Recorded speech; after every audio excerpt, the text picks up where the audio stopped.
नमस्कार, एक बार फिर आप सभी का स्वागत है। जम्मू कश्मीर की अगर बात करें तो हम सब जानते हैं कि नव वर्ष की शुरुआत हो चुकी है और पिछला वर्ष 2024 की अगर बात करें काफी महत्वपूर्ण जम्मू कश्मीर के हिसाब से रहा।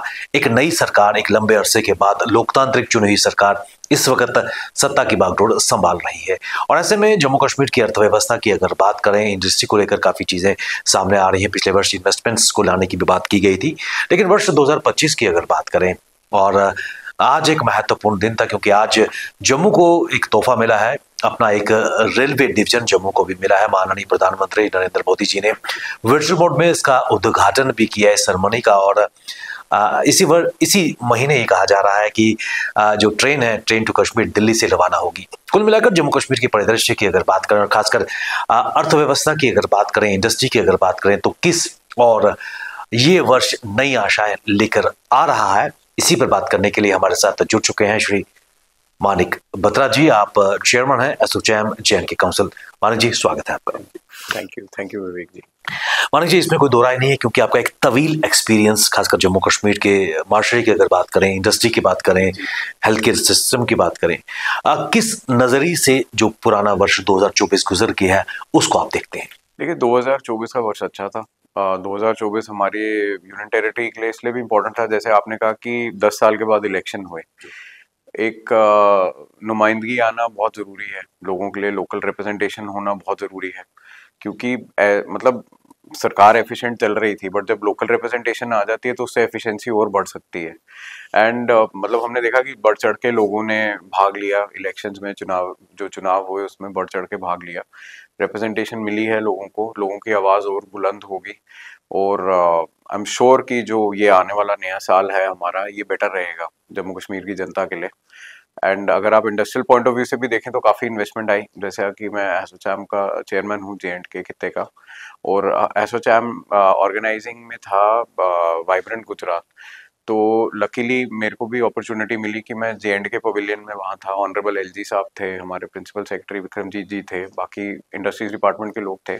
जो हमारा वाला पवेलियन था वो मैक्सिमम भरा था बिकॉज सबका इंटरेस्ट था जे&के में इन्वेस्ट करने के लिए, क्योंकि जे&के में जो इस टाइम वो न्यू सेंट्रल सेक्टर स्कीम चल रही थी वो लास्ट ईयर खत्म हो गई, सितंबर उसका लास्ट था, मतलब अप्लाई करने के लिए। बट सेंट्रल सेक्टर स्कीम में बहुत बेनिफिट्स थे। मेजर बेनिफिट था कि अप टू 300% जीएसटी का रिम्बर्समेंट था। कैपिटल इन्वेस्टमेंट पे सब्सिडीज थी up to 30%, zone A 50% zone B जो रूरल बेल्ट्स हैं, और आपको इंटरेस्ट सबवेंशन थे बड़े तरह के। तो बहुत ही अट्रैक्टिव स्कीम थी जिससे बड़ी इंडस्ट्रीज आई हैं यहाँ पे, काफ़ी बड़ी इंडस्ट्रीज ने एमओयू साइन करे। लास्ट ईयर आपने देखा होगा कि दुबई से भी डेलीगेशंस आई थी, ईमार ग्रुप ने साइन करा है, काफ़ी सारा, मतलब काफ़ी अच्छा रहा है। जो ये सारा लास्ट ईयर में साइन ऑफ्स हुए हैं, इसका रिजल्ट अब हमें इस साल अगले साल में देखने को मिलेगा, जब ये इंडस्ट्रीज लगेंगी या जो एमओयूज हैं वो शेप लेना शुरू करेंगे, तो जो लोकल एम्प्लॉयमेंट, ट्रेड, बिजनेस को बेनिफिट्स मिलना शुरू होंगे। तो ये अब हमें मतलब इस साल में उम्मीद है कि देखने को मिलेंगे। और इसमें कोई दो राय नहीं है, जिस तरह आपने कहा कि जो साइनअप्स हुए हैं, एमओयूज हुए हैं, उनका परिणाम इस वर्ष और उसके कनेक्टिविटी में सामने नजर आएगा। वर्ष 2025 इस वक्त चल रहा है, आ चुका है और नई उम्मीदें इस वर्ष खासकर हर जम्मू कश्मीर का वासी देख रहा है।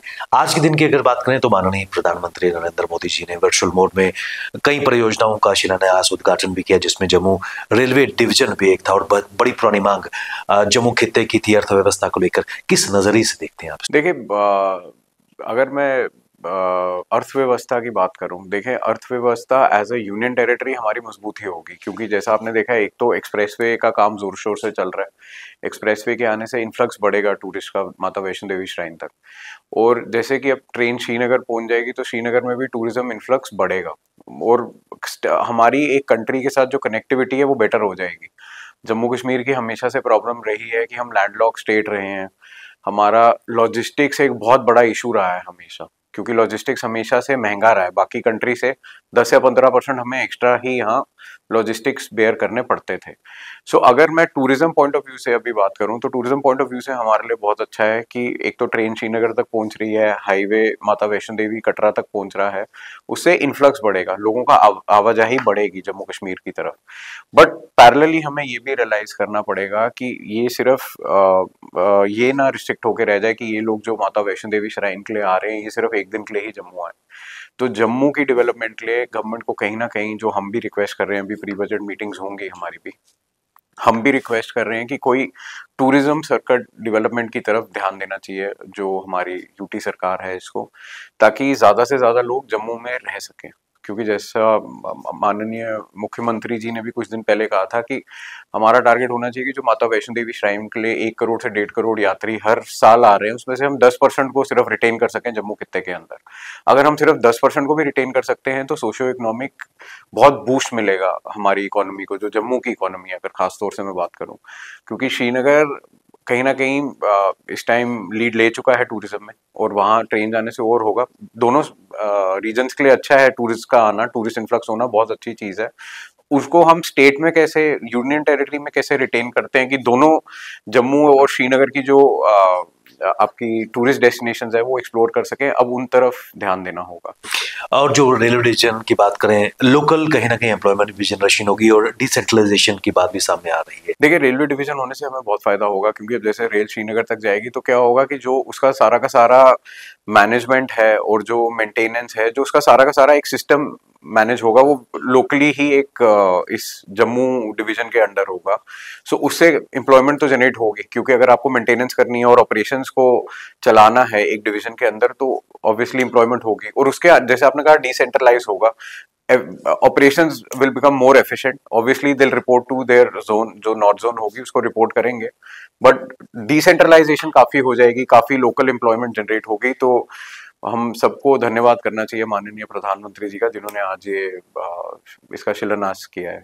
और आज एक संयोग भी था कि माननीय उपराज्यपाल और जम्मू कश्मीर के मुख्यमंत्री उमर अब्दुल्ला एक बार फिर एक ही डाइस पे यहाँ पर नजर आए हैं।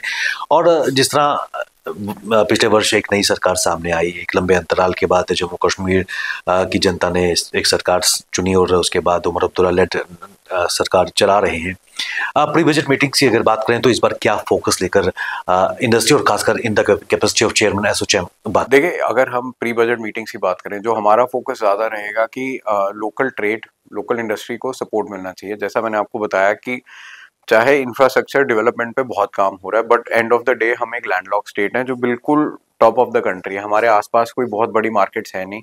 जम्मू कश्मीर एक ऐसा रीजन है जहाँ पे रॉ मटेरियल भी आपको बाहर से लाना पड़ता है, आपको ट्रांसपोर्ट बाहर से करना पड़ता है। रॉ मटेरियल आप बाहर से रॉ मटेरियल लाएंगे, आप यहाँ पे उसको प्रोसेस करेंगे, फिर बहुत इकोनॉमिकली अनवायबल हो जाता है उसको वापस बाहर की मार्केट्स में डालना, बिकॉज आप इकोनॉमिकली compete नहीं कर सकते बाहर की मार्केट के साथ।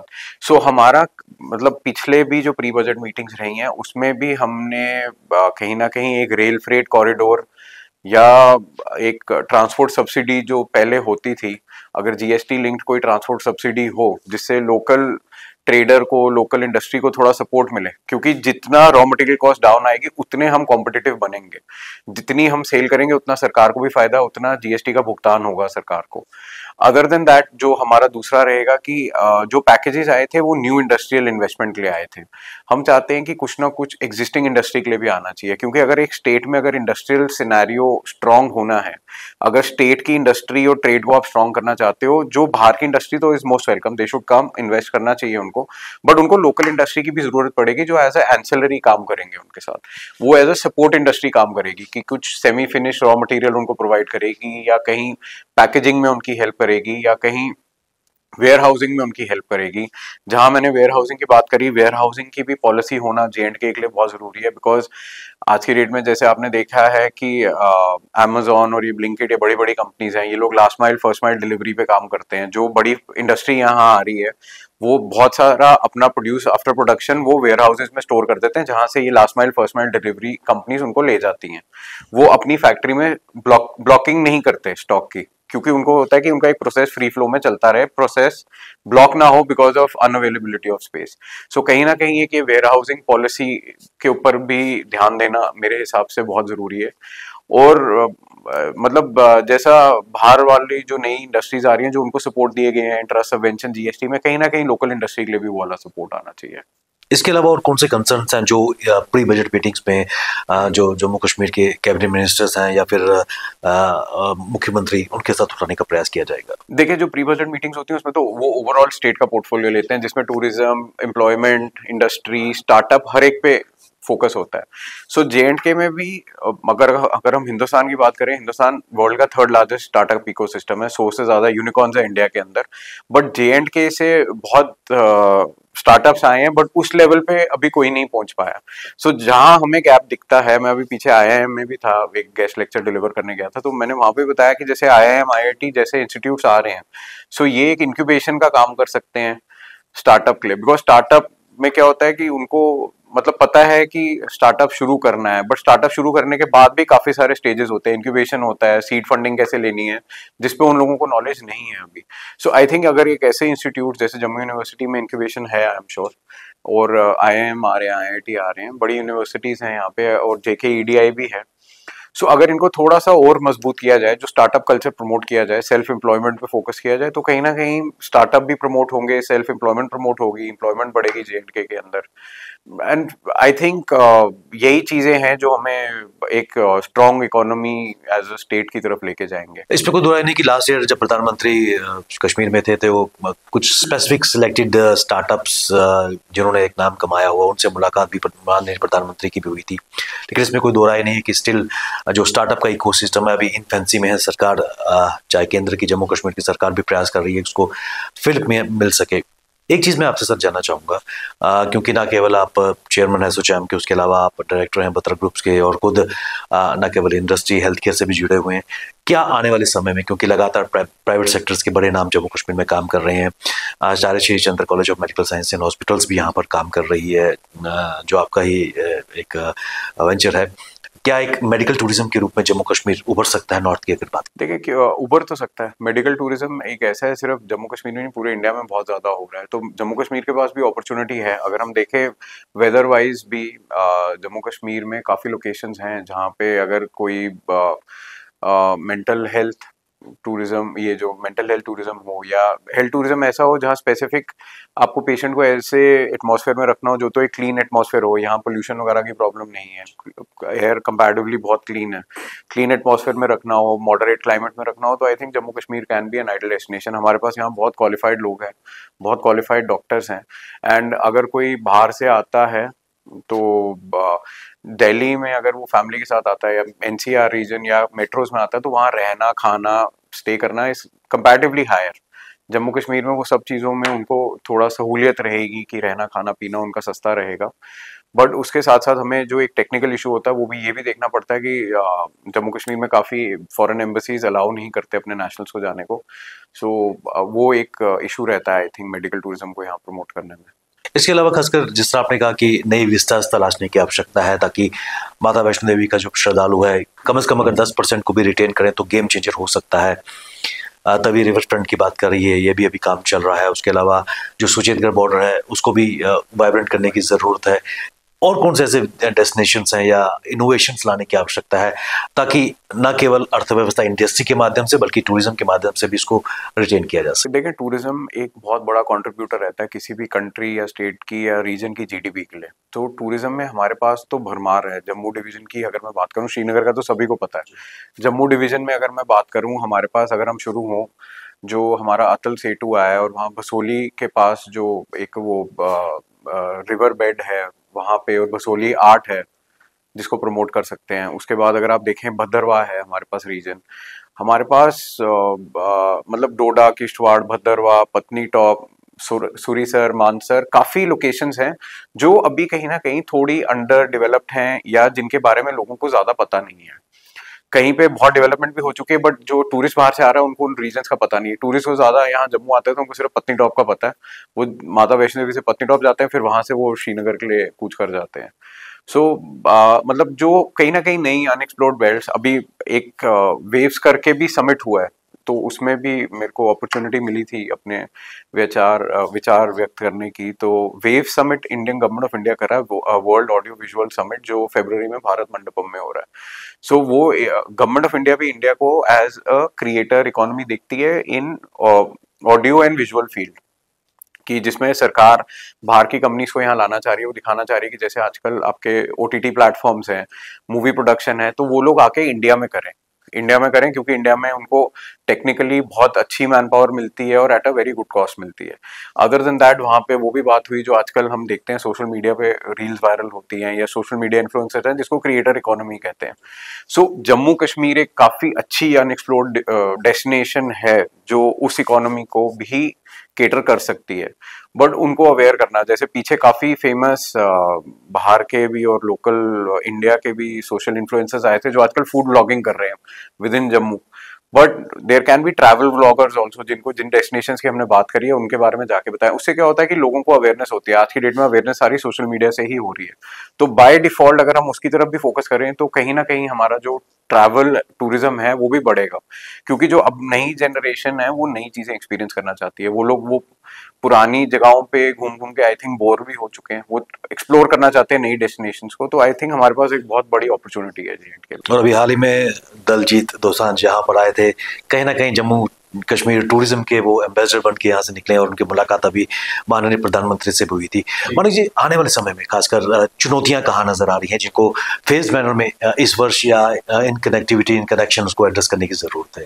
देखिए, चुनौतियां हमारे पास तो यही हैं कि थोड़ा सा आई थिंक हमें as a local economy, as local businessman हमें भी फोकस करना पड़ेगा कि हम नए एवेन्यूज को एक्सप्लोर करें, क्योंकि अभी तक क्या है कि बहुत ही ट्रेडिशनल कन्वेंशनल बिजनेसेस चलते हैं J&K के अंदर, जो मतलब जो अगर किसी की जनरेशन से चल रहे हैं तो सेकंड थर्ड जनरेशन उन्हीं बिजनेसेस में काम कर रही है, बट अपॉर्चुनिटी बहुत ज़्यादा है J&K के अंदर, तो लोगों को थोड़ा रिस्क लेके एक्सप्लोर करना चाहिए, एंड आई थिंक हमें स्टार्टअप्स प्रमोट करने चाहिए J&K में with in this travel, because I feel travel will be a very big industry for startups in J&K, but unfortunately मैं इतने बड़े कोई स्टार्टअप्स देखता ही नहीं जो ट्रैवल इंडस्ट्री की तरफ फोकस करते हैं।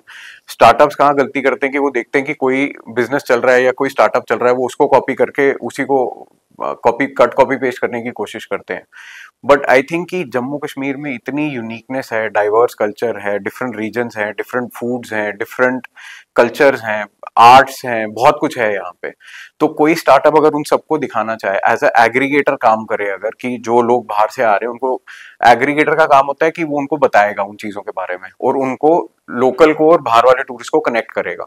सो यहाँ पे एक स्टार्टअप एग्रीगेटर मिसिंग है जो ट्रैवल इंडस्ट्री को एग्रीगेट कर सके, यहाँ पे टूरिज्म इंडस्ट्री को एग्रीगेट कर सके।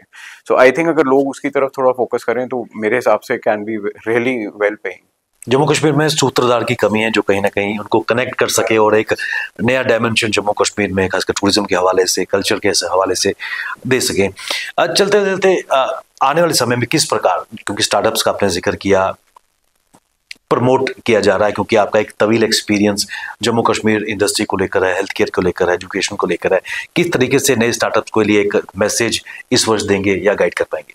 देखिए, स्टार्टअप्स के लिए सबसे पहले तो स्टार्टअप इंडिया पॉलिसी है गवर्नमेंट ऑफ इंडिया की, और स्टार्टअप्स के लिए लोकल भी JKEDI है, J&K entrepreneur development institute. So I think लोगों को एक्सप्लोर करना चाहिए कि वो लोग कहाँ कहाँ क्वालिफाई करते हैं इन प्लेटफॉर्म्स पे, वो लोग कहाँ कहाँ क्वालिफाई करते हैं, किस टाइप के लोन्स के लिए, किस टाइप के सपोर्ट के लिए क्वालिफाई करते हैं।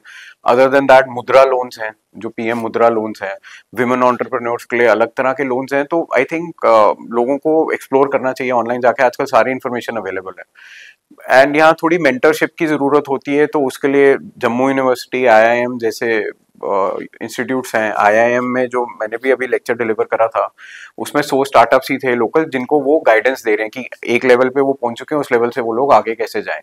सो वैसे इंस्टीट्यूट्स के साथ जाके न्यू स्टार्टअप्स को बच्चों को रजिस्टर करना चाहिए। It is for everyone. वहाँ बहुत यूनिक स्टार्टअप्स देखने को मिले, और कोई वहाँ पे बात कर रहा था कि वो वर्चुअल रियलिटी बेस्ड टूर्स बना रहे हैं जम्मू कश्मीर के बारे में, तो बहुत सारे यूनिक स्टार्टअप्स थे। सो जब आपस में ऐसे स्टार्टअप्स कनेक्ट करेंगे सो आई एम श्योर काफी कुछ हो सकता है, और गवर्नमेंट के बहुत सपोर्ट स्कीम्स हैं स्टार्टअप्स को प्रमोट करने के लिए। और अदर देन दैट मतलब चेंबर्स होते हैं, हम जैसे हम एसोचैम है, PhD है, लोकल चेंबर्स हैं, तो सबके कहीं ना कहीं कनेक्ट होते हैं इन्वेस्टर्स के साथ, यूनिवर्सिटीज के साथ।